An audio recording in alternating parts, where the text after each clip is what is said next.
সমঝোতা না হলে ফের হামলার হুঁশিয়ারি ট্রাম্পের। হুমকির মুখে আলোচনায় বসবে না ইরান। যুদ্ধবিরতি শেষ হওয়ার আগেই ফের হামলার হুঁশিয়ারি ইরাকি সশস্ত্র গোষ্ঠীর। মার্কিন অবরোধ উপেক্ষা করে চলাচল করছে ইরানের জাহাজ। অ্যাপলের সিইও পদ ছাড়ছেন টিম কুক। আমন্ত্রণ জানাচ্ছি বাংলাদেশ প্রতিদিনের বিশ্ব সংবাদে। সাথে আছি আমি তানজির রহমান। শুনছিলেন এতক্ষণ সংবাদ শিরোনাম, এবারে থাকছে বিস্তারিত সংবাদ। পদ্মা সেতু, মেট্রো রেল এবং এলিভেটেড এক্সপ্রেসওয়ে নির্মাণের গর্বিত অংশীদার বসুন্ধরা সিমেন্ট। ইরান ও যুক্তরাষ্ট্রের মধ্যকার 14 দিনের যুদ্ধবিরতির মেয়াদ আগামী বুধবার শেষ হতে চলায় মধ্যপ্রাচ্যে চরম উত্তেজনা বিরাজ করছে। গতকাল সোমবার মার্কিন সংবাদ মাধ্যম ব্লুমবার্গকে মার্কিন প্রেসিডেন্ট ডোনাল্ড ট্রাম্প জানান, নির্ধারিত সময়ের মধ্যে সম্মানজনক শান্তি চুক্তি স্বাক্ষরিত না হলে বুধবার সন্ধ্যা থেকে ইরানে পুনরায় সামরিক অভিযান শুরু হবে। যুক্তরাষ্ট্র দাবি করছে, বর্তমানে হরমুজ প্রণালীতে মার্কিন নৌ অবরোধের কারণে ইরানের অর্থনীতি বিপর্যস্ত হয়ে পড়েছে এবং চুক্তি না হওয়া পর্যন্ত এই অবরোধ প্রত্যাহার করা হবে না। ইতিমধ্যে 27টি জাহাজকে বাধা দেওয়া এবং একটি ইরানি কার্গো জাহাজ জব্দ করার ঘটনায় তেহরান একে জলদস্যুতা বলে আখ্যা দিয়েছে। এদিকে মধ্যস্থতাকারী দেশ পাকিস্তান দুই পক্ষকে শান্ত থাকতে এবং ইসলামাবাদে বৈঠকে বসার আহ্বান জানিয়েছে। মার্কিন প্রতিনিধি দলের নেতৃত্বে ভাইস প্রেসিডেন্ট জেডি ভ্যান্স পাকিস্তানে যাওয়ার প্রস্তুতি নিলেও ইরান এখনও তাদের অংশগ্রহণের বিষয়টি নিশ্চিত করেনি।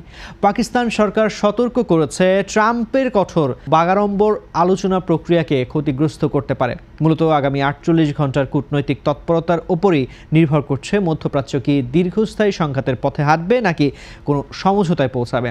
সব মিলিয়ে বিশ্ব রাজনীতি এখন বুধবারের ডেডলাইনের দিকে তাকিয়ে আছে। আলোচনার ছলে ইরানকে আত্মসমর্পণে বাধ্য করতে চাইছেন যুক্তরাষ্ট্রের প্রেসিডেন্ট ডোনাল্ড ট্রাম্প। গতকাল সোমবার সামাজিক যোগাযোগ মাধ্যম এক্সে দেওয়া এক পোস্টে এই দাবি করেন ইরানে ক্ষমতাসীন ইসলামী প্রজাতন্ত্রী সরকারের মুখপাত্র এবং দেশটির পার্লামেন্টারি স্পিকার মোহাম্মদ বাঘের গালিবাফ। সেই সঙ্গে হুঁশিয়ারি দিয়েছেন যে কোনো ধরনের হুমকির মুখে তেহরান আলোচনায় বসবে না এবং প্রয়োজনে তারা রণক্ষেত্রে তাদের নতুন সামরিক সক্ষমতা প্রদর্শন করবে। পাকিস্তান যখন দুই দেশের মধ্যে মধ্যস্থতার চেষ্টা করছে, ঠিক তখনই ইরানের পক্ষ থেকে এই কড়া বার্তা এলো। এছাড়া ওমান উপসাগরে মার্কিন নৌবাহিনী কর্তৃক ইরানি মালবাহী জাহাজ তুস্কা জব্দের ঘটনার তীব্র নিন্দা জানিয়েছে ইরানের পররাষ্ট্র মন্ত্রণালয়ের এক বিবৃতিতে। তেহরান জাহাজটি সহ এর নাবিক, ক্রু এবং তাদের পরিবারকে অবিলম্বে মুক্তি দেওয়ার দাবি জানিয়েছে। তেহরান স্পষ্টভাবে জানিয়েছে, এই ঘটনার ফলে অঞ্চলে যে কোনো উত্তেজনা বৃদ্ধির জন্য সম্পূর্ণ দায়ভার থাকবে যুক্তরাষ্ট্রের।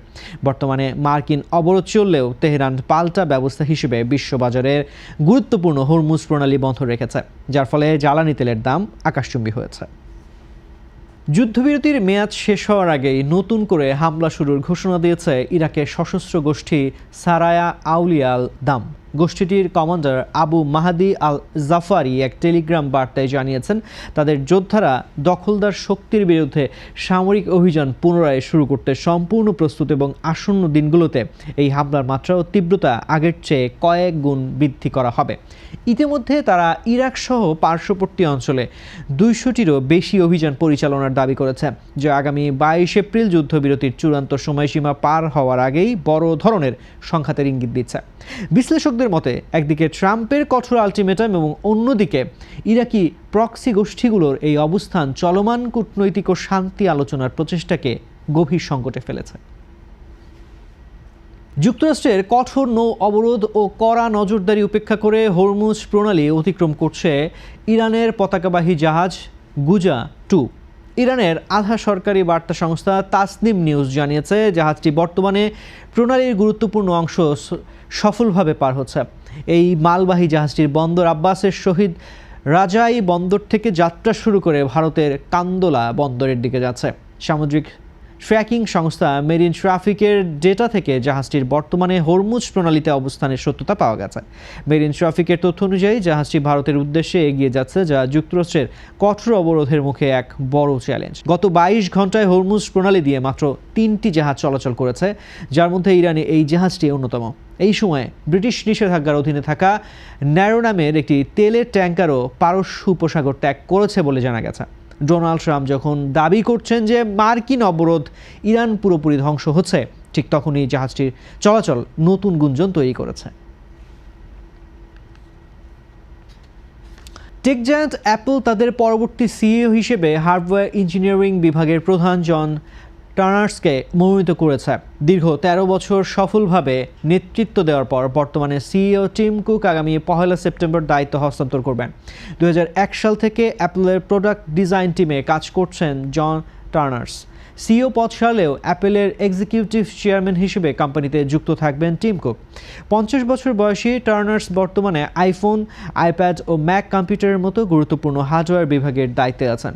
সম্প্রতি আইফোন এয়ারের বড় ধরনের পরিবর্তনের মাধ্যমে তিনি নিজের নেতৃত্বের সক্ষমতা প্রমাণ করেছেন। কৃত্রিম বুদ্ধিমত্তার এই চ্যালেঞ্জিং সময়ে অ্যাপেলকে শীর্ষস্থানে ধরে রাখাই হবে টার্নার্সের প্রধান কাজ। অ্যাপেলে যোগদানের আগে পেনসিলভানিয়া বিশ্ববিদ্যালয় থেকে মেকানিক্যাল ইঞ্জিনিয়ারিং ডিগ্রিধারী টার্নার্স অন্য প্রতিষ্ঠানে কাজ করেছেন। গত ১ সেপ্টেম্বর থেকে টার্নার্স অ্যাপেলের পরিচালনা পর্ষদেও সদস্য হিসেবে অন্তর্ভুক্ত হবেন। দর্শক, এই ছিল আজকের বাংলাদেশ প্রতিদিনের বিশ্ব সংবাদ। সবশেষ খবর জানতে চোখ রাখুন বাংলাদেশ প্রতিদিন ফেসবুক পেজ ও ইউটিউবে। এতক্ষণ সঙ্গে থাকার জন্য ধন্যবাদ সবাইকে।